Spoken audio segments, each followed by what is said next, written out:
আসসালামু আলাইকুম এভরিওয়ান, আশা করছি সবাই ভালো আছেন। আপনাদের জন্য বাজারে একটি চাহিদাপূর্ণ ওয়্যারলেস মাউস এফোরটেক এর Z3 300N ওয়্যারলেস মাউসের আনবক্সিং এবং রিভিউ করতে যাচ্ছি। কমন ফিচার্সের মধ্যে 2.4 GHz ওয়্যারলেস সাপোর্টেড, যেটা কিনা 1200 dpi পর্যন্ত আপনি সাপোর্ট পাবেন, এবং অটো স্লিপ মোডের অ্যাক্টিভেশনের সাপোর্টটাও পাবেন। এবং এফোরটেক দাবি করছে ওরা যে ব্যাটারিটা দিয়েছে, এই ব্যাটারিটা আপনি 12 মাস পর্যন্ত ব্যাটারি ব্যাকআপটা পাবেন। সো প্রোডাক্ট আনবক্সিং করে নিচ্ছি। যথাযথ প্রোডাক্টের আনবক্সিং করার পরই আমরা মাউসটা পেয়েছি। মাউসের সাথে একটি ব্যাটারি ছিল এবং আমাদের ন্যানো রিসিভারটা ছিল। That's it. বক্সে আর তেমন কিছুই ছিল না। বক্সটা আপনি সেভ করে রাখতে পারেন, এটা আপনাকে 1 বছরের ওয়ারেন্টি নিতে সহায়তা করবে। সো বক্স সাইডে রেখে নিলাম।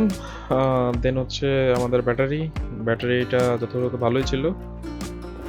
দেখা যাক 12 মাস আমাকে সাপোর্ট দেয় কিনা। আর এটা হচ্ছে ন্যানো রিসিভার, যেটা ব্র্যান্ডিং করা এফোরটেক দিয়ে।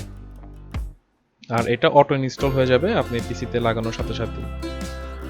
আর মাউস সম্পর্কে যেটা বলবো, বরাবর খুবই চকচকে একটা মাউস ছিল।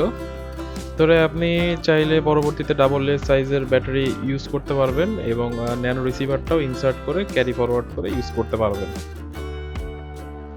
আর মাউসের ইউজেবল আমি এফোরটেকে যদি বলতে যাই, এফোরটেক খুবই কম্প্যাক্টেড ডিজাইন দিয়েছে, যেটা কিনা আপনার হাতের তালুতে বরাবর বসে অনেকক্ষণ কাজ করলে তেমন কোনো ব্যথা অনুভব করবেন না, এবং খুবই কম্প্যাক্ট একটা ডিজাইন।